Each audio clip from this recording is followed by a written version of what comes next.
Komunitas Budaya Jombang kali ini masih kesempatannya kolaborasi yang sangat luar biasa bersama Aliansi Inklusi Jombang. Boleh kasih Aliansi Inklusi Jombang dong. Aliansi Inklusi Pemuda ini kita terbentuknya dari 2 tahun yang lalu kurang lebih ya Kak, terdiri dari berbagai komunitas yang ada di Jombang, komunitas dan organisasi yang ada di Jombang, dan fokusnya untuk pengkajian di HSS Pulau Revolusi. Dan kali ini juga memperingati Hari Hak Asasi Manusia Sedunia 10 Desember 2025, sekaligus juga menutup rangkaian kampanye 11 Hari Anti Kekerasan terhadap Perempuan. Jadi memang banyak banget momen yang bisa jadikan satu dalam acara kali ini. Dalam bulan juga bulan ini adalah kita akan memperingati Hari Gus Dur nanti di tanggal 17 Desember. Kemudian tanggal 10 ini memperingati Hari HAM dan juga penutup rangkaian 16 AKTB. Dan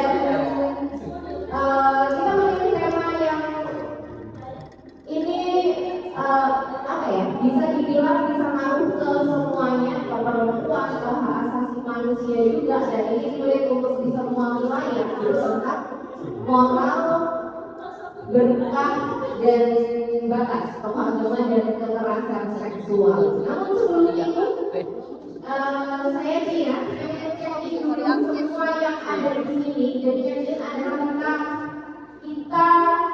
aku pastinya memastikan apakah penjelasan semua di sini hadir secara utuh dan juga sadar untuk siap mengikuti forum 17-an kali ini, atau jiwanya masih di mana, jiwanya DPP aku saya belum entah mungkin aman jiwaku anakku belum tak bulan begitu belum iman aku bisa saudara. Jadi kita mau cek dulu 5 menit aja, nggak lama-lama. Oke. Sampai ditanya satu hal. Asik, satu hal. Perasaannya hari ini mengikuti acara hari ini gimana? Hadir di Nescafe perasaannya gimana? Satu kata, apa yang kamu rasain hari ini? Bingung.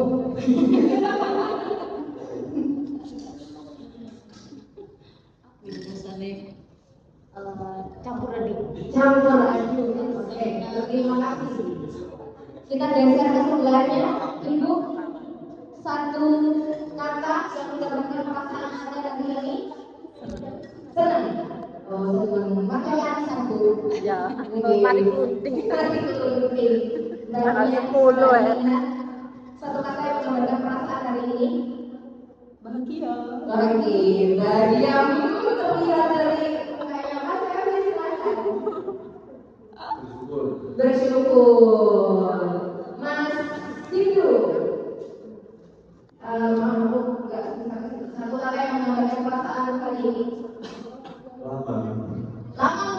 Oke, ya dari jam 1. Mohon maaf ya. Namanya Mas siapa namanya lupa aku. Iya, sama dengan Oke.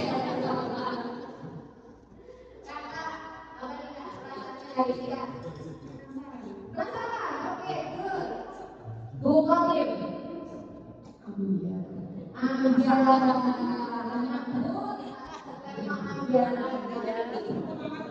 Terima kasih sudah menjawab dari masing-masing.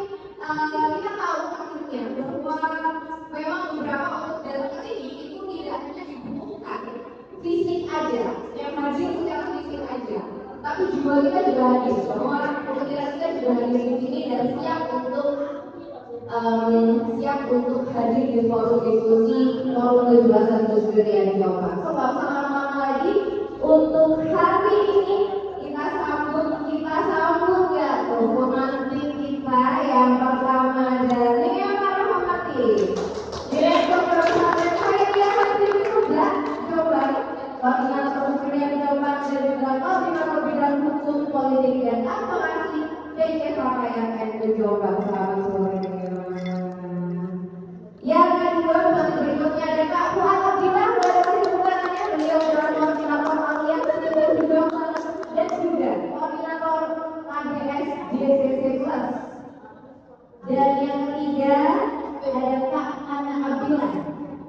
adalah Direktur Women's Media Center atau WPC Jombang. Kalau tadi kita udah check-in, kita udah menyapa bahwa nggak hanya fisik aja yang hadir. Nah, kali ini cukup nggak ya? Cukup. Insya Allah cukup ya. Baik. Saya juga izin duduk teman-teman. Boleh yang masih di belakang untuk merapat.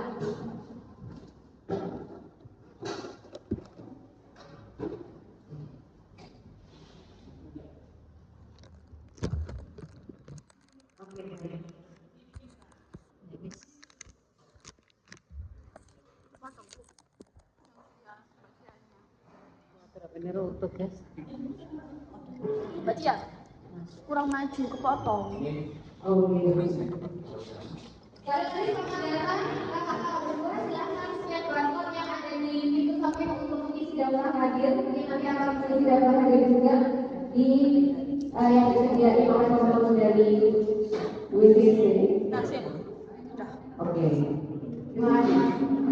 Nah, di tema kali ini kita memang mengambil sebuah penutup rangkaian acara dengan tema yang luar biasa yang didiskusikan bersama gitu. Jadi nanti saya mohon untuk teman-teman yang ada di sini untuk kita saling berinteraksi aja, berbagai pengalaman kehidupan yang apa ya, yang bisa tentang tema ini itu mungkin pernah mengalami di tema ini itu dari beberapa bulan terakhir bahkan beberapa tahun terakhir ini itu berbagai laporan atau berbagai informasi di sosial media itu banyak sekali postingan yang mengungkapkan kasus kekerasan seksual yang melibatkan tokoh agama atau ya terjadinya di lingkungan keagamaan gitu ya. Nah, fenomena ini sebenarnya bukan hal baru sih, tapi ini semakin terlihat karena kita juga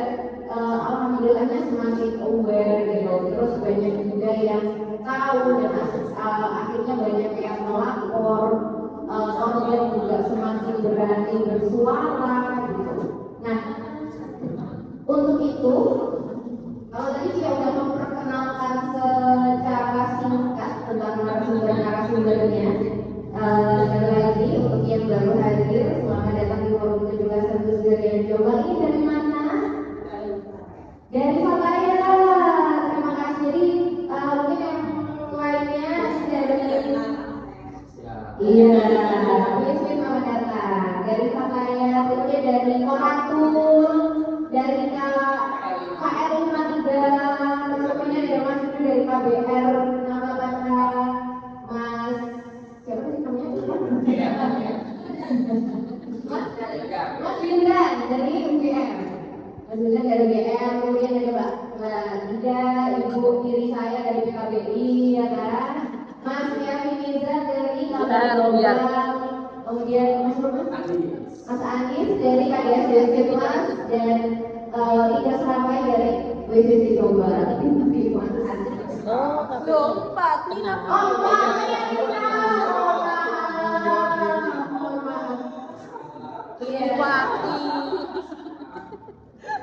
Dan kita langsung aja saya akan memberikan pemaparannya kali ini tentang moral gitu. Bagaimana moralitas agama dan realitas kekerasan seksual itu terjadi, kemudian bagaimana relasi kuasa dengan tokoh agama dan juga peran lembaga keagamaan. Jadi Mas Fuad nanti akan bisa menjelaskan.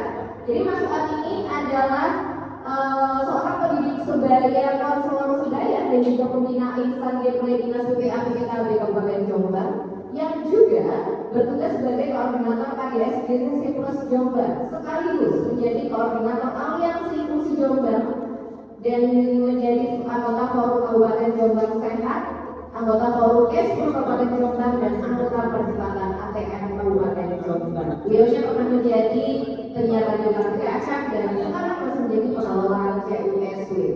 Dan silakan untuk Mas Fuad, kami beri waktunya kurang lebih 15 menit untuk memberikan informasi tentang moral, bagaimana moralitas agama itu bisa relate tepat dengan juga kekerasan seksual. Silakan.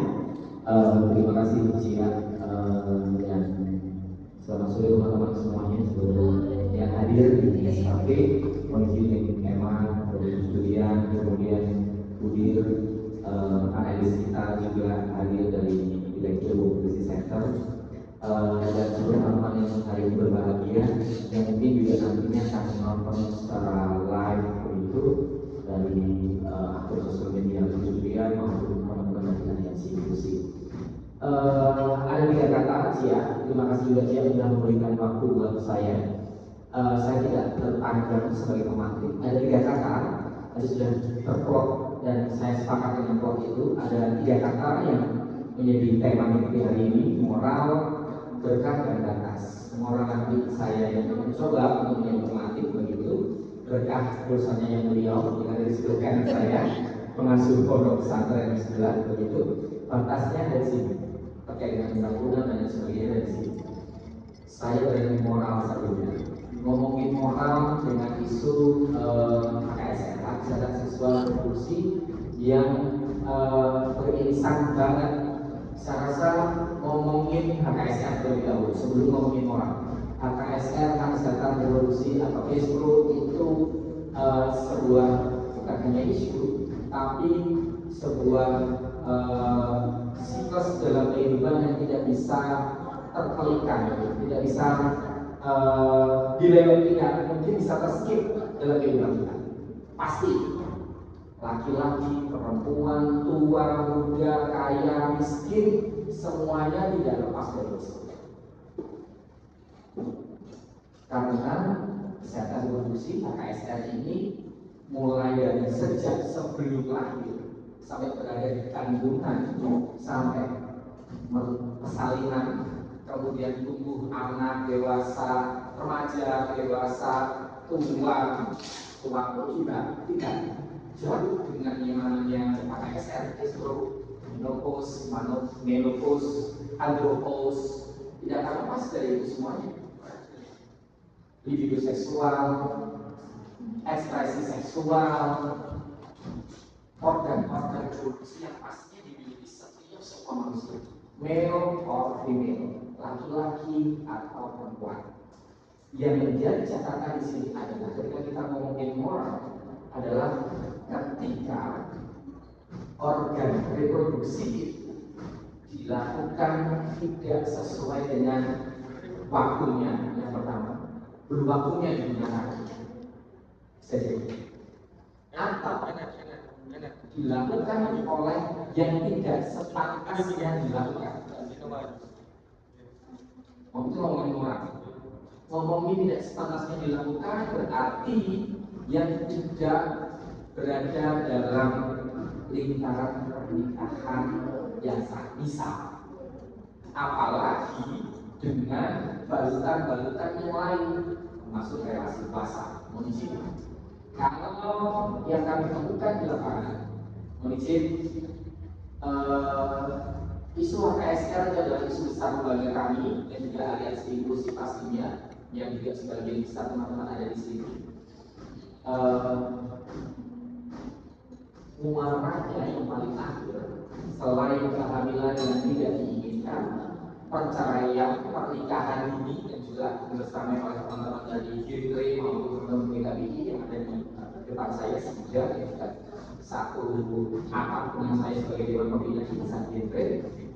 Muaranya tidak sedikit itu ada di kami. Di kami adalah yang terdampak karena kesehatan reproduksinya yang terganggu. Ada keluhan penyakit infeksi menular seksual. Hari ini saya sedikit agak emosional. Kemarin malam saya baru mendukung satu orang temuan baru yang masih berusia 23 tahun, masih muda, laki-laki, yang sudah beberapa sangat luar biasa, sudah ada keluhan diare akut begitu, karena dia sudah dengan status baru, ada infeksi di pencernaannya. Yang tahu statusnya adalah kakaknya, Ngeman Budir Monisip. Kemudian kakak yang tahu statusnya kakak sepupu. Karena dia lebih percaya ke kakak sepupu, jadi dia membuka status barunya ini ke kakak sepupunya. Jadi yang saya kenakan bukan hanya si pasien saya, tapi juga kakak sepupunya. Otomatis shock dengan status barunya si adik ini, adik sepupunya.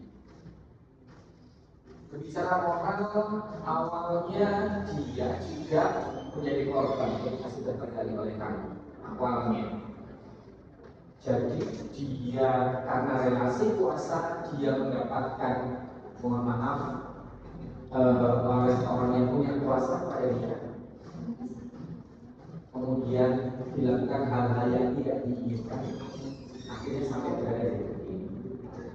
Siang ini tadi saya belum sempat menulis ke mudir yang juga beberapa waktu yang lalu itu juga menjadi catatan penting bagi kami teman-teman yang ada karena mitra strategis kami dari dinas kesehatan kondisi ada ibu hamil yang positif HIV, kemudian LFU kalau bahasanya kami ke follow up itu dia masih muda usia 23 tahun sudah itu, kemudian hamil persalinan lahirkan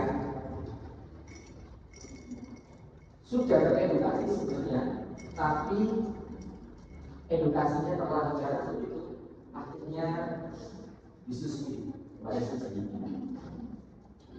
Akhirnya beberapa waktu yang lalu dinas kesehatan menjadi notis beberapa fakta yang kesehatan yang dicatatkan itu memang sudah dikonfirmasi juga konferensi pers begitu untuk dibikin promosi dan sebagainya. Alhamdulillah sudah mulai.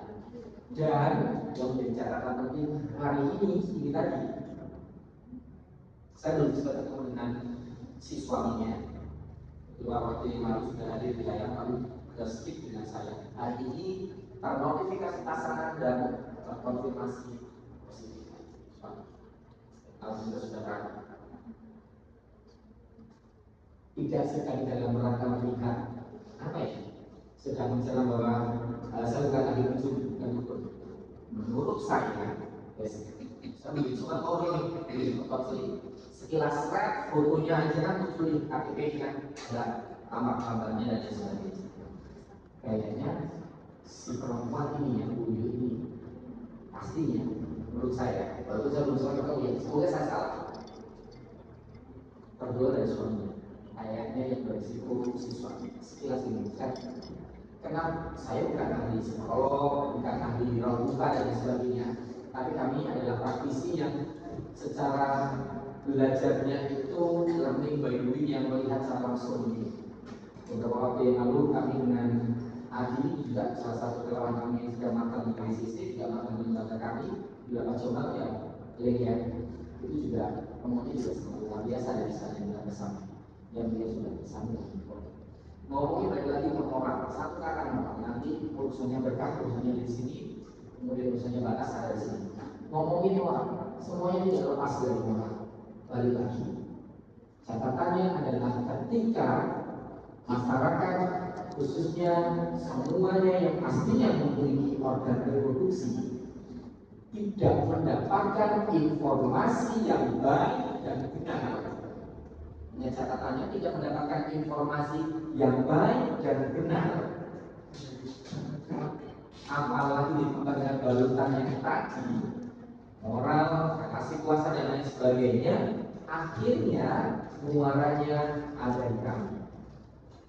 Yang muncul Tuhan bukan hanya HIV/AIDS, tapi juga penyakit infeksi menular yang lain. Di antaranya sifilis, gonorrea, kondiloma. Beberapa kali yang lalu, bulan kemarin, saya sudah report sama Budir, 2 pelajar kelas 2 SMP, berarti kelas 8. Satu di wilayah Jombang Kota, saya tidak bisa sebutkan wilayah layanan mana karena teknis sebagai etik. Yang satu wilayah Utara Brantas. Utara Brantas itu berarti ya antara Pelanggan, Kampung, kemudian Pelosok, di daerah sana, Ambulan, Pegaluh, semua daerah sana. Saya tidak sebutkan wilayah. 2 pengumuman baru, kelas 2 SMP, berarti kelas 8, perempuan, tanggung izin sosial, izin benar-benar harus dijaga. sudah terkena kondiloma acuminata. Kondiloma acuminata itu namanya keren. Kondiloma acuminata keren, anak tak sebenarnya kondiloma acuminata. Itu adalah salah satu jenis penyakit infeksi mahasiswa. Kalau bahasa Indonesia-nya kutil kelamin. Jadi kayak kutil tapi ada di organ reproduksi. Dan itu tidak bisa diobati secara oral, tapi harus melalui tindakan medis, operasi ringan. Dia harus ditangani oleh RSUD Jombang, ada dokter Tiga sama dokter Andri sana. Namanya keren, tapi penyakitnya nggak keren. Kondiloma acuminata. Dua-duanya perempuan. Dua-duanya kelas 8 setara SMP dan MTS begitu. Karena tidak mempertegas itu, bukan setara SMP dan MTS. Satu wilayah Jombang Kota, satu wilayah Utara Barat di bulan kemarin. Kita screening di dalamnya alhamdulillah HIV-nya negatif. Tapi semoga tidak virus dari masa jendela. Tapi ini menjadi catatan penting. Makanya beberapa waktu yang lalu ketika kita ketemu dengan dinas pendidikan, kemudian kita talkshow juga ada Mbak Putri. Ketika di podcast talkshow jalan kita aliansi institusi 16 hari aktivitas terhadap perempuan, saya sampaikan kepada beliau ini menjadi alarm penting buat kita bersama yang harus kita edukasi bersama. Dan ketika sudah tergali terasesmen dari mereka berkonseling, balik lagi moralnya relasi kuasa yang melakukan adalah rata-rata orang mereka. Entah bapak tirinya, entah kakak kandungnya, entah tetangganya yang punya relasi kuasa, entah gurunya, entah dosennya. Kalau misalnya juga pelajaran SMP tadi, entah dosennya, mohon maaf, entah ustaz, mohon maaf nih. Beberapa waktu yang lalu kasus sampai yang sudah terbuka di media, makanya saya boleh nyebut kesampingnya. Salah satu pondok yang melakukan adalah pengasuhnya kepada santrinya. Saya boleh ngomong sampai karena sudah terbuka di media ini. Kalau mungkin belum terbuka di media, mungkin aku tidak akan sedetail ngomong karena sampai sudah terbuka di media. Ada subjek aja. Itu fakta. Selalu saya tegaskan kepada seluruh masyarakat yang ada di luar sana bahwa balik lagi, yang salah itu bukan predikatnya, profesinya, entah guru, entah kiai, entah pak yai, entah dosen, entah siapapun itu. Tapi yang salah adalah personalnya. Saya selalu menegaskan itu. Kata Bu Yai, jangan cari itu. Kata Bu Guru, lagi bukan gurunya yang menjadi catatan, tapi personal. Lagi nilai moralnya. Dan mungkin gara-garanya di antaranya setelah terjadi di lapangan bahwa mereka dengan isu HKSR, hak kesehatan seksual reproduksi dan kesko ini masih tabu. Ngomongin data yang berada di rentang usia 14 sampai 24 tahun, database kami sudah berbasis online. Total hari ini di database kami itu ada sekitar 2.136 orang dengan HIV positif dengan ragam profesi, lintas gender, lintas profesi, lintas usia, lintas agama. Usia antar usia yang terambil karena database kami adalah sudah berbasis online. Jadi ketika saya tarik nih, nanti data ke NRG, reportnya juga kami tarik data rentang usia 14 sampai 24. Saya sudah muncul 165 dampingan pasien. Yang itu rata-rata sudah ada penyakit infeksi mahasiswa. Yang berada di usia anak ulung entah dari 14 tahun ke bawah, ya kan? Ulung harus datang dengan usia 14 tahun ke bawah, nah, 0 sampai 14 itu anak-anak kategori kami. Nah, itu ada 36 testing. Selalu saya update kepada beliau untuk advokasi di atas. Tidak saya menyebutkan pembedaan pada press, sebenarnya ada siaran menjaga konfidensialitas, tapi ini menjadi catatan penting bagi kami yang ada di gerakan paling bawah yang langsung bersentuhan. Januari sampai tanggal 2 Desember kemarin 200 sekian temuan kasusnya, yang menyumbang di total akumulasi 2.136. Itu fakta teman-teman. dan real datanya dari kami karena kami sudah berbasis online. Misalkan wilayah viewer bilangnya Bu Khotim, jadi kalau tarik data sesuai dengan yang ika dan KTP seret wilayah viewer pasti muncul kan. Wilayah Monjonapit bisa, beda. Yes, aku Monjonapit itu apa kira?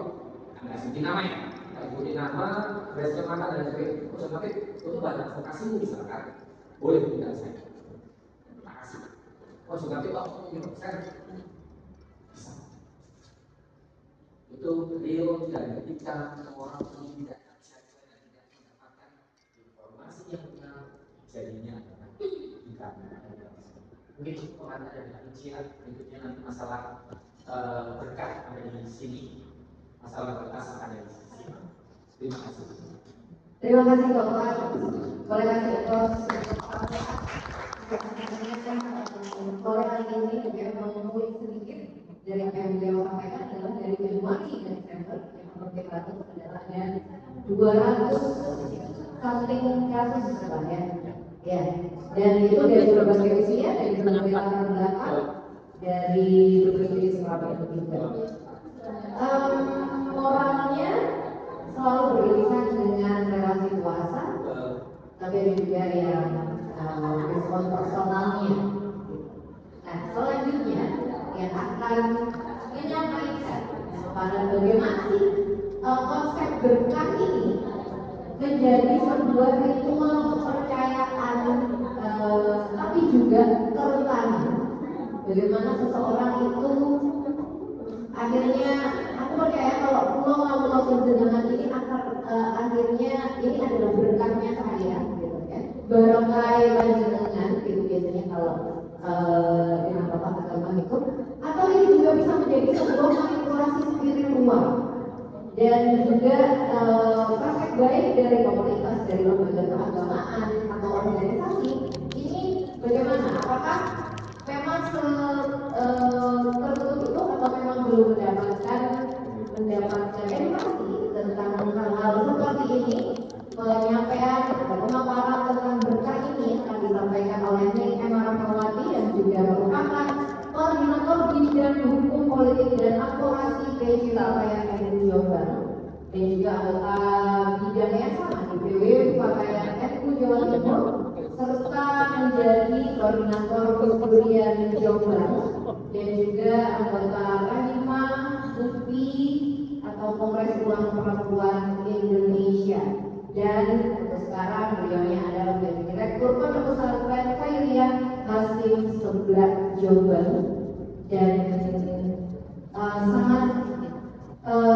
sedang getol sekali untuk memerangi isu-isu seperti ini. Kami persilakan Emma. Assalamualaikum warahmatullahi wabarakatuh. Jelas ya, kalau saya pakai masker dulu. Aman.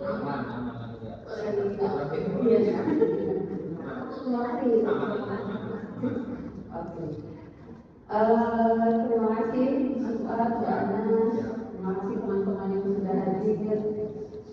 Yes, konsep berkah, ngomongin berkah.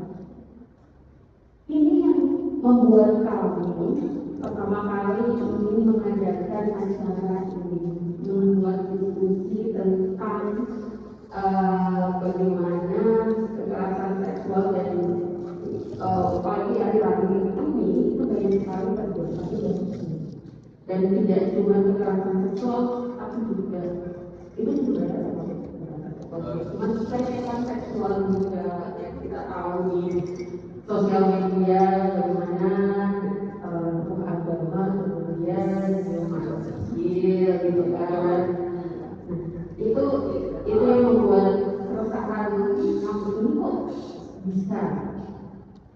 Dan beberapa saat sebelumnya kita adalah mengungkapkan hadirkan oleh kenyataan bahwa mereka banyak jadi kekerasan seksual atau kekerasan yang dilakukan oleh pelakunya. Hari ini ngomong sama ini.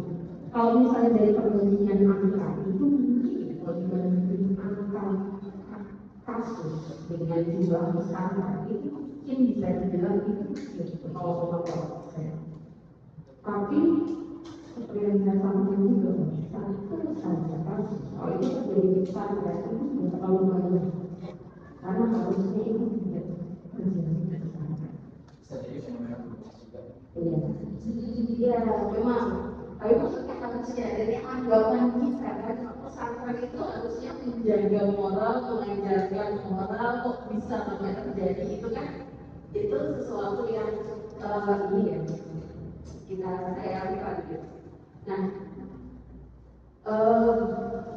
dari hasil penelitian saya baru saja berbicara juga tentang kasus kekerasan seksual di pondok pesantren. Salah satu modus yang sering digunakan oleh pelaku kekerasan seksual di pondok pesantren dengan pelakunya pelakunya adalah berkata mengatakan bahwa kamu pandai kamu kalau ada kan itu ya harus ini harus nurut ya harus ikutin apa saja yang saya bilang gitu. Nah, padahal kalau misalnya kita telisik apa sih arti kata ucapan kalau itu berhasil ngajar jadi kalau saya di sebelah itu juga ngajar kita ada ulama orang yang berhasil sekarang. Jadi tadi saya mau ngomong pertama berhasil itu adalah dan itu bertambahnya kebaikan. Jadi ketika ngomongin berkah dalam kasus kekerasan seksual itu kita tanyakan adalah kebaikan siapa yang bertambah? Apakah ada kebaikan orang yang tidak? Sehingga kemudian bukan kita agak jauh masih agak tolak soalnya kok kayak susah ngomong pakai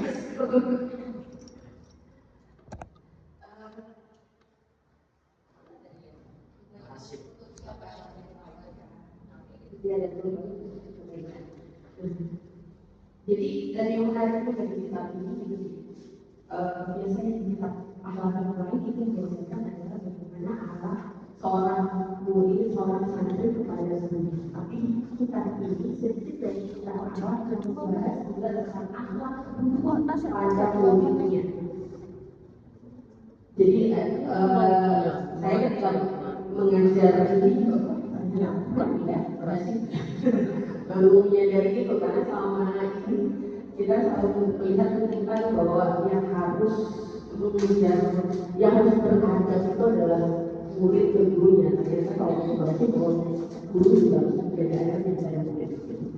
Dan kembali lagi memperhatikan bahwa seperti yang disampaikan ke sampaikan tadi bahwa itu adalah keselamatan dua ya bahwa di satu sisi itu adalah harusnya memastikan bahwa setiap santri, setiap murid, setiap siswa itu menjaga niatnya agar ketika belajar itu mendapatkan tambahan nilai kebaikan, mendapatkan tambahan ilmu, mendapatkan tambahan kebaikan itu mendapatkan berkah.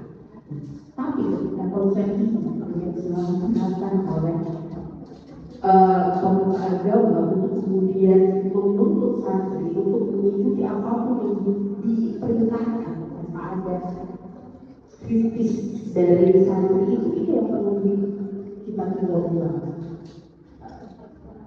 Ini yang apa ya? Ini buat saya itu sedih gitu ya ketika kemudian ternyata bertambahnya pengetahuan itu tidak lantas membuat seseorang itu otomatis menjadi lebih baik. Justru mungkin disitulah di satu sisi kita bisa melihat bahwa disitulah tidak barokahnya sesuatu. Justru ketika orang mengatakan bahwa kamu kalau pengen dapat berkah itu harus turun aku gitu kan. Ketika melakukan itu akhirnya yang terjadi justru dia berarti malah justru ngomong itu juga nggak dapat barokahnya gitu kan. Itu yang harus dicanangkan lagi. Cuma ketika saya menonton ini juga ada beberapa hal yang ini menarik. Ketika korban sudah pernah mendapatkan ini doktrin tentang berkah seperti itu akan sangat susah sekali untuk mengubah perspektifnya. Apalagi selama ini saya lihat banyak dilakukan itu adalah mendapatkan berkah itu berarti harus turut patuh mutlak gitu, secara mutlak gitu kan.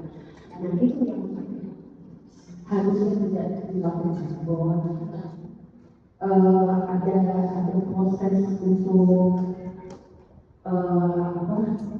sorry ya. Jadi saya kalau banyak banyak itu kayaknya suka ngobrol gitu. Jadi ngomongnya suka ngobrol. Jadi berkah ini sangat besar ketika digunakan oleh pelaku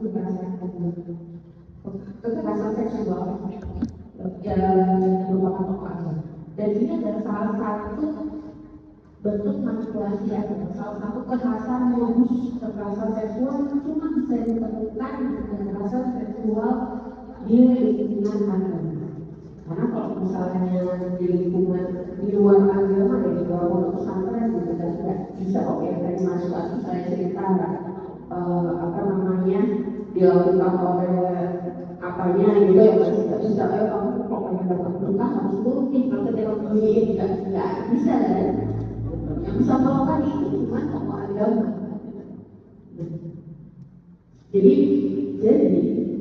justru kita harus kalau saya pribadi ya adalah bahwa dia dengan cara kita harus menunjukkan secara ulang bukan menunjukkan secara ulang sebenarnya tapi menyebarkan gagasan pengertian tentang apa itu berkah gitu kan sesuai dengan apa yang seharusnya agar tidak ada lagi orang-orang yang diperlakukan dengan alasan berkah. Tidak ada lagi orang-orang yang menjadi korban dengan alasan demi mendapatkan berkah. Sehingga kalau menurut saya di sini orang tokoh agama, karena saya masih lihat sekali di antara banyak sekali orang pesantren di Indonesia dan juga santri itu tidak banyak yang mendukung kekerasan seksual gitu kan, apalagi pada santrinya tidak banyak. Cuma masalahnya adalah kekhawatiran untuk bersuara itu dianggap untuk bisa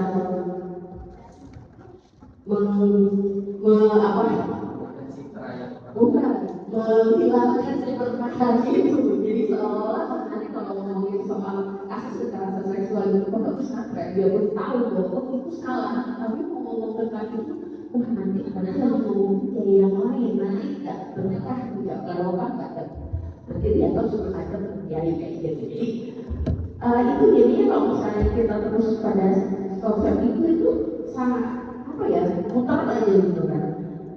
Nah jadi maksudnya adalah untuk menyebarkan pribadi apa itu berkah kalau kita jangan sampai melakukan sesuatu hanya karena rasa untuk tapi gitu bahwa berkah itu adalah seperti yang dibilang Imam Ghazali juga bahwa dari berkah itu adalah bertambah hidup kebaikan. Jadi kalau tidak ada kebaikan di sini, kalau tidak ada bertambah kebaikan, berarti itu bukan sesuatu yang membawa keberkahan.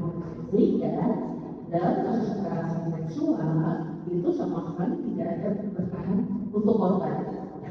Kalau untuk itu ya nggak tahu ya kalau seperti itu. Jadi kita harus selalu mengajarkan pada kalau saya mengajarkan saksi untuk selalu bersih karena itu apa yang dilakukan adalah menjadi santri dan itu berbagai cara yang mengajarkan untuk kritis. Kenapa kritis yang diajarkan kritis nanti santrinya mengelak? Karena kalau santri yang kritis dia nggak akan gampang diperlakukan semena-mena sama orang lain. Itu yang paling penting. Dia tidak akan gampang dipengaruhi orang lain. Dia akan tetap pada prinsipnya. Dia tahu apa yang benar. Dia berani menguatakan itu yang paling penting. Jadi jangan sampai dianggap bahwa mendapatkan keberkahan itu adalah dengan cara menjadi santri itu harus patuh mutlak pada satu orang. Tapi tunduk patuh mutlaknya harus adalah pada prinsip-prinsip keislaman itu sendiri. Itu saja sih yang saya sampaikan. Assalamualaikum warahmatullahi wabarakatuh. Terima kasih Neng Emma mengutip sedikit bahwa berkah adalah berkah banyak kebaikan. Maka jika ditemukan tidak ada kebaikan di situ, maka itu berarti bukan berkah kepada ya. Jadi dan berani untuk speak up, berani untuk bersuara. Tentu kekhawatiran itu awal-awal akan muncul dan itu semoga saja bisa dilatih oleh semua yang terlibat gitu ya, mau bersuara agar kita ini juga semakin kritis dan tidak mudah diperalat oleh orang lain. Gitu. Baik, terima kasih Ning Emma atas uraiannya dan selanjutnya yang akan menyampaikan konsep batas itu seperti apa, bagaimana kode etik idealnya tokoh agama itu seperti apa, kemudian kode etiknya bagaimana ketika berinteraksi dan juga mekanisme pelaporan yang aman untuk kita nanti seperti apa sih. Nah, konsep batas ini nanti akan disampaikan oleh Kak Ana Abdillah yang merupakan advokat publik WCC Jombang dan juga Dewan Pendidikan Jombang tahun 2025 hingga 2030. Beliau juga merupakan bendahara LPDH MUI Jombang sekaligus Dewan Pengarah Nasional Forum Pengadaan Layanan Pendamping Korban Kekerasan dan juga Philo Justice Makers Fellowship International Bridges to Justice 2020-2021 dan juga tim advokasi Aliansi Inklusi Jombang yang juga sekarang menjadi direktur dari Women's Crisis Center Jombang. Dan untuk penjelasan uraian tentang batas disampaikan oleh Kak Ana Abdillah. Silahkan. Boleh kasih tepuk tangan untuk Kak Ana Abdillah? Bismillahirrahmanirrahim. Assalamualaikum warahmatullahi wabarakatuh. Yang pertama-tama saya sampaikan terima kasih kepada kakak-kakak.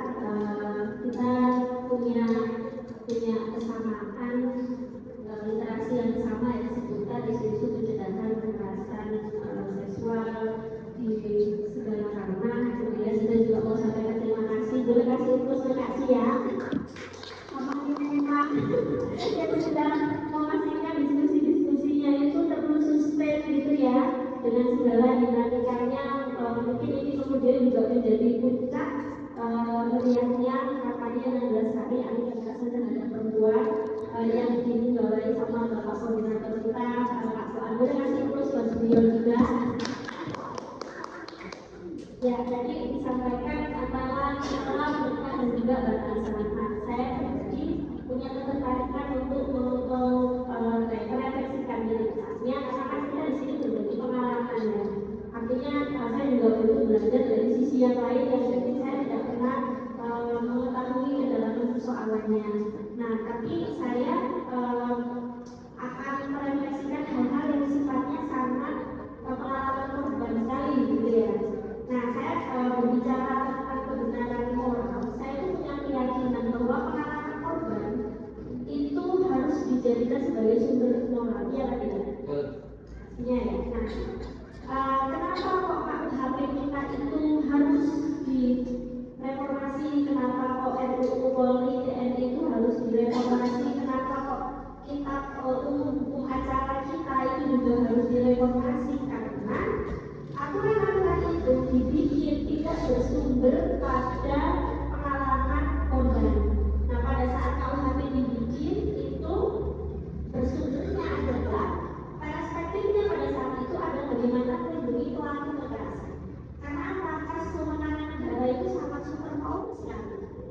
Sehingga dulu itu orang kalau berbuat kesalahan, orang itu melakukan pelanggaran terhadap keamanan negara nggak usah diri, orang itu seenaknya ditangkap sebagai pelaku kekerasan. Nah, karena mindsetnya adalah bagaimana melindungi masyarakat sipil agar tidak menjadi korbannya negara, maka mindsetnya bagaimana melindungi pelaku. Nah, sekarang kan bergeser ya, hukum yang humanis itu harus berimbang antara melindungi si pelakunya dan juga si korban korbannya gitu. Karena banyak di antara para korban kekerasan itu juga dikriminalisasi oleh negara melalui sistem hukum yang masih sangat memberatkan. Menjadi korban di Indonesia itu ternyata sesuatu hal yang akan sangat berhadapan dengan konflik moral yang ini lekat kaitannya dengan keyakinan dan budaya kita. Nah, saya akan berangkat dari itu. Mungkin kita tahu semua bahwa berbohong itu kan sesuatu yang tidak baik. Moral itu kan mengajarkan kita baik dan buruk. Tapi lebih jauh dari itu, kita sebagai masyarakat sipil yang punya nilai kritis, maka kita harus punya pandangan lebih jauh. Oke, bohong itu tidak baik. Maka mengapa berbohong itu tidak baik? Artinya nanti lebih jauh, berarti ada situasi di mana kita bisa berbohong. Katanya berbohong untuk kebaikan itu katanya ada. Iya loh, nah tapi lebih jauh saya akan membawa pada konflik moral yang mungkin akan lebih besar kita rasakan dampaknya. Aborsi itu boleh apa enggak? Tergantung konteksnya. Tergantung konteksnya, berbohong boleh apa enggak? Boleh, kalau demi kebaikan. Boleh apa enggak? Boleh, kalau demi kebaikan. Tergantung konteksnya. Ternyata ada juga orang yang disuruh bunuh orang tapi dia bisa dapat hukuman yang jauh lebih berat, bahkan dibebaskan dari segala tuntutan pidana. Saat ini ada seorang individu perempuan bernama Laras. Laras itu dia di proses hukum di Jakarta Selatan. Saya kemarin menyaksikan sidangnya itu dia dilaporkan oleh 3 seorang laki-laki dewasa, dia perempuan muda yang karena postingan di sosial medianya itu mengkritik kejadian si Alvan pada saat dilindas sama mobilnya polisi. Dia bikin postingan di Instagram sehingga ada warga negara yang merasa dirugikan dengan postingan itu sehingga selepas dilaporkan ke Baris Krim Polri. Gitu. Itu kan standar moralitasnya sangat tinggi sekali. Pada saat ditanya, Anda sebagai warga negara apa yang Anda itu dirugikan sampai melaporkan orang? Ya karena aksi demonstrasi itu saya merasa dirugikan karena jalanannya lancar. Oke, berarti postingan itu apakah akan memprovokasi orang? Saya rasa, saya kira kalau dalam keyakinan saya itu akan memprovokasi orang. Makanya kalau itu masih pakai istilah-istilah. Sebagai kapasitas apa Anda itu punya keyakinan bahwa dengan postingan kritik di sosial media itu bisa memprovokasi orang? Yang menurut saya, bayangin, menurut dirinya yang bukan ahli apapun tapi bisa menjadikan perempuan itu disakitkan di meja persidangan. Separah itu dengan hukum di Indonesia gitu. Sehingga beberapa kawan-kawan jaringan nasional sangat berkonsolidasi di kasus ini. Nah kemudian hari ini tadi ada seorang kawan media Kompas.com setelah latihan kemarin Mas Tunggu, ada kawan Kompas WA saya tanya, Mbak Ana, sejauh mana efektivitas penjatuhan hukuman kebiri pengasuh pondok pesantren di Sumeneb? Saya mau tanya ke kakak, kebiri itu setuju nggak dengan hukuman kebiri? Nanti kan ngomongin orang ya, belum ngomongin nanti pelakunya adalah kawan. Setuju apa nggak dengan hukuman kebiri? Setuju? Ada yang mau silakan. Nggak setuju boleh? Boleh yang setuju silakan. Siapa angkat tangan? Tidak. Yang setuju? Saya enggak. Nggak setuju? Yang tidak setuju boleh salah satu. Salah satu yang angkat tangan. Tadi kan yang angkat tangan. Ya semuanya hadir di sini itu ya. Takut Iya. yang mengkecilkan. Setuju nggak sama hukuman kebiri? Oke, terima kasih Mbak Anta dan Mbak Sia. Saya kalau dari pandangan saya ya selain itu pelanggaran HAM, gitu kan, kejahatan seksual itu kan pemberian, gitu kan. Tapi selain itu juga bicara terkait hasrat lagi juga itu kan bicara hasrat dan juga bicara kekerasan seksual itu kan tidak hanya melulu melalui penis. Ya, kekerasan seksual tidak hanya melulu melalui penis. Berdasarkan pengalaman yang saya terjadi beberapa kali, itu juga ada yang tangan, terus kemudian mohon maaf juga ada yang juga menggunakan dulu, gitu kan. Ada juga yang menggunakan alat bantu yang lain kayak tongkat, kayak gitu, kayu, kayak gitu lah. Kalau misalnya bisa bikin, ya bagaimana, gitu kan? Karena kan nggak hanya perlu pakai tenis gitu loh. Jadi apakah harus otaknya yang bikin kayak gitu sih? Nah, itu tambah setuju. Itu tambah setuju. Aku tambah. Terima kasih atas jawabannya. Ada yang setuju mungkin? Oke, silakan. Terima kasih atas kesempatannya. Bukan saya di sini mengangkat pro kontranya ya, tapi minimal kenapa saya setuju. Memang secara hak reproduksi memang dilanggar karena itu apa ya? Kalau tadi Mbak Mundi bisa ngomong hak asasi, nah kita ngomongin karena saya sama Fuad ini adalah garisnya Kespro dari tahun 2099 ya guys ya. Oke. Jadi secara hak reproduksi memang dilanggar itu memang. Tapi minimal ada bagi saya minimal ada satu, bagi saya pribadi ya, minimal ada satu apa ya istilahnya punishment yang mana ini akan menjadi atau istilahnya membuat dia jera. Yang namanya nun sewu, yang namanya laki-laki itu, saya tidak mendeskripsikan laki-laki. Aku tadi ya, aku tadi kuat. Yang namanya laki-laki itu memang harga diri, kemudian gengsi atau sudut pandang dia itu berbeda. Jika salah satu yang menjadi apa bahasanya kebanggaannya adalah hasrat seksualnya, itu yang mana laki-laki memang tidak bisa dibatasi hasrat seksualnya, minimal dikebiri kan ada salah satu hal yang untuk dia apa ya jera atau jatuh lah minimal seperti itu. Mungkin bagi saya seperti itu. Kenapa saya bener mungkin itu saja. Terima kasih. Oke, jawaban perspektif yang berbeda akan dilanjutkan ya. Saya kira Pak Koordinator terlalu berbeda, tapi kita tidak akan berdebat soal konflik moral saya setuju dengan atau tidak. Tapi saya punya standar moralitas yang mungkin akan berbeda dengan teman-teman. Tapi teman-teman harus punya keyakinan bahwa ketika teman-teman mau menduduki lembaga HAM negara, ketika ada proses verifikasi dan lain-lain, pertanyaan itu akan sangat menguji moralitas teman-teman. Dan pertanyaan ini setuju dan tidak setuju ini juga akan membangun pola bisa diterima secara etik karena standarnya adalah HAM. Nah, aku nggak akan menjawab di sini, gitu ya.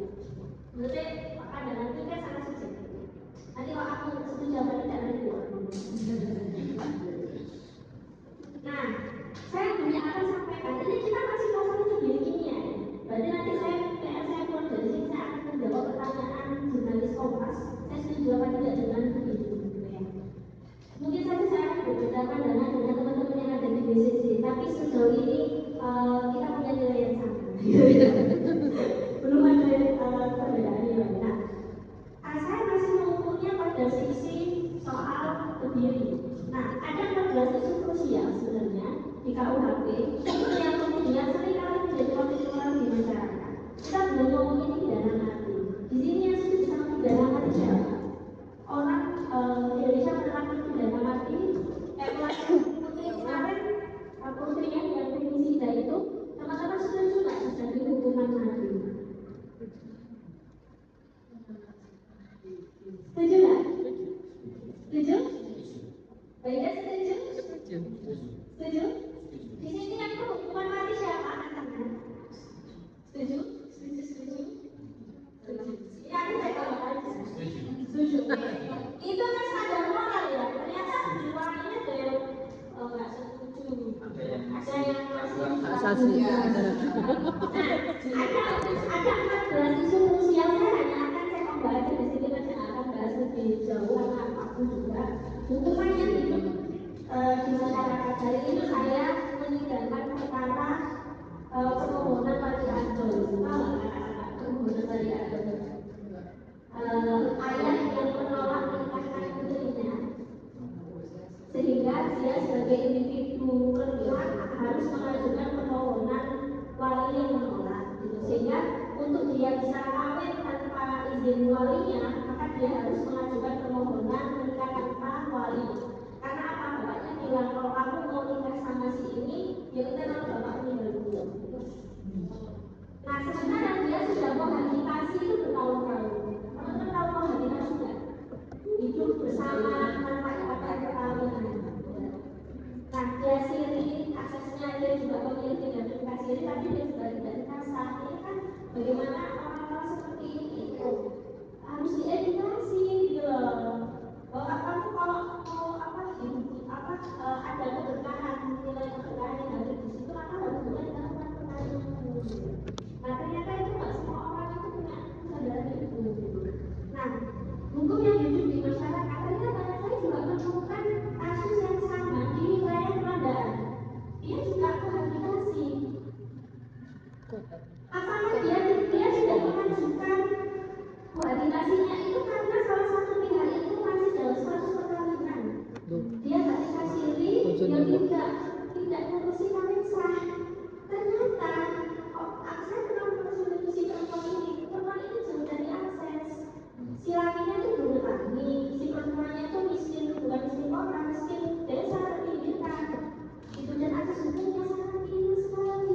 Ini bukan persoalan dosa nggak dosa, karena dia nggak tahu. Tidak teredukasi. Nggak lulus. Orang kayak gitu tuh kita stigma itu dia sih sama siapa? Bisa aja masyarakat di sini kan yang nggak positif tak milih. Salah jangan. Saya kena azab kira-kira dalam konteks syariah apa? Jadi ya, maksudnya ukuran moralitasnya itu nggak bisa kita jadi. Mungkin dari sini kita punya kesamaan persepsi. Dan sampaikan apa dalam artian acara itu mengebut. Ya. Itu masyarakat nggak milih. Ya, Ajar aku pilih itu makna jadi tokoh agama justru tanggung jawab moralnya kan harus besar. Justru kita bisa tanggung jawab moral itu justru prakteknya di situ. Nah, kemudian penyerangan data kepada presiden itu juga jadi konflik moral. Kemudian kekuatan politik santet masuk di dalam pasal KUHP. Nah itu kan juga kemudian akhirnya punya standarisasi, kriminalisasi kepercayaan dan budaya lokal. Atau ada orang yang mengaku-ngaku bisa nyampe orang gitu kan. Itu kan sangat sulit untuk dibuktikan. Tapi kekuatan itu kepada orang beriman kan Islam masih percaya. Nah kemudian satu lagi ya termasuk penyembuhan kehamilan, aborsi yang dikecualikan karena dia perkosaan sama kekerasan seksual. Itu makanya kalau ditanya BCC itu sering dianggap terlalu keberat-beratan karena ini setuju aborsi aman gitu kan. Baik itu otaknya otak kiri sekali jadi kan anak kita itu lumayan korban jadi aborsi sampai harus bangun di sama balita itu lari ke rumah sakit bayarin anak kecil tak otong-otong gak ada satupun 34 puskesmas di Jombang yang mau ngasih rujukan ke rumah sakit Dr. Sutomo. Cuma waktu itu hanya pertolongan yang itu bukan paskesnya korban, hanya personal merujuk ke rumah sakit Dr. Sutomo dari usia kandungan 2 minggu sampai akhirnya 12 ketika di Dr. Sutomo, ketika ditolak. Kalau boleh aborsi itu usia 14 minggu. 16. Tidak ada yang baru. Tapi norma itu sangat sulit untuk diujikan. Bahkan ini pernah kita narasikan di jurnal perempuan juga. Nah, bagaimana pengalaman korban itu bisa bersegmentasi pada perubahan atau kebijakan yang lebih luas. Itu yang kita selalu utamakan. Tapi pada saat itu Mbak Ida, stigmanya di pedagang itu luar biasa. Kalau kita sebagai pedagang belum dibenci orang itu kita belum berbahaya. Gitu ya. Ya kita kan harus berbahaya. Iya betul. Saya mau kasih restriksinya. Kalau sampai teman-teman PKBI atau BCC membantu korban buat aborsi, nanti ada pasal penyertaan bahwa pendamping Menghilangkan bukti. Iya. Betul. Nah ini kan saya bersegmentasikan nilai data karena sampai akhirnya korban ibunya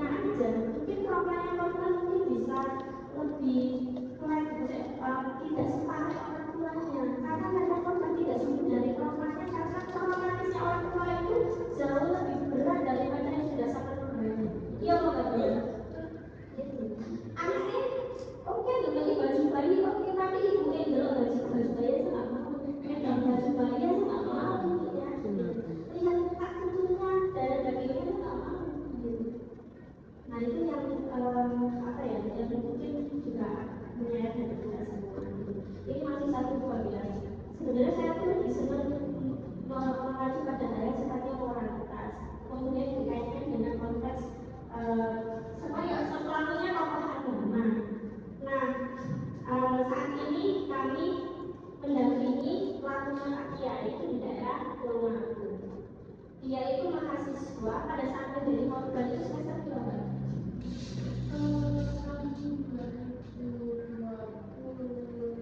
Semester awal, semester 5. Ternyata pemaksaan perkawinan dijadikan sebagai salah satu bentuk tindak pidana kekerasan seksual. Di tahun ini biasanya saya mendokumentasikan Pak kasusnya. Ketika perempuan nggak punya otoritas ketubuhan untuk dia bisa memilih mau kawin dengan laki-laki mana, dan ini terjadi pada seorang perempuan remaja mahasiswa di salah satu perguruan tinggi di Tulungagung. Dia diperkosa sama pak kiainya. Pada saat itu dia telepon sama mamanya, bilang ke mamanya nangis-nangis, aku diperkosa sama pak kiai. Mau minta apa? Mama minta aku mau menghafal Quran, hafal Quran tapi jangan aku di pondok. Nah si ibunya nggak mau, bapaknya juga nggak mau. Dan ternyata bapaknya bilang, ya udah sabar aja. Dan pada saat diperiksa di BAP ternyata terungkap fakta bahwa dia itu sudah diakad sama pak kiai ini tanpa sepengetahuan. Dan waktu itu saya sama Mbak Mundi itu ngobrol sama bapaknya, kan bapaknya terus sama pulang jam 11 malam. Akhirnya turun juga, jam 11 malam naik bus gitu ya. Dan itu kita debat soal moralitasnya sama orang tuanya. Kak, jangan pikir anak itu yang punya rekan durhaka itu cuma anaknya toh gitu. Bapak tahu syarat-syaratnya perkawinan gitu kan? Maknanya wali menunjukkan itu yang seperti apa, wali yang bisa maksa itu yang seperti apa gitu. Karena sangat transaksional sekali tubuhnya perempuan, sampai akhirnya dia nggak bisa keluar dari si pondoknya si pelaku, dia loncat dari lantai 2. Akhirnya dia patah tulang, akhirnya dihubungi sampai LPSK, sekarang dia di shelter gitu. Kita saat itu sampai pusing nyari shelter buat dia. Nah itu mungkin maksudnya dari itu orangnya Pak Kiai. Dan Pak Kiai itu dan orang tuanya itu punya keyakinan begini, daripada anakku berzina pacaran sama orang yang gak jelas, ini tak kawin sama Pak Kiai mbak yang jelas agamanya yang jelas, mungkin dia itu di surga. Nah itu satu kasus yang saat ini sudah kami bersamai dan perkaranya masih istilah jelas, masih mau proses persiapan persidangan. Nah itu mungkin hal-hal yang sebenarnya dampak besarnya itu bukan tantangan besarnya itu bukan kami sebagai pendamping ke APH-nya, polisinya, ke jaksanya atau ke sistem peradilannya, tapi tantangan terbesar kalau pendamping korban itu justru di korbannya sama keamanan kita sendiri. Nah, itu yang kemudian jadi support system terbaiknya itu adalah jaring pengaman sosial, salah satunya aliansi. Boleh kasih pos buat Anda?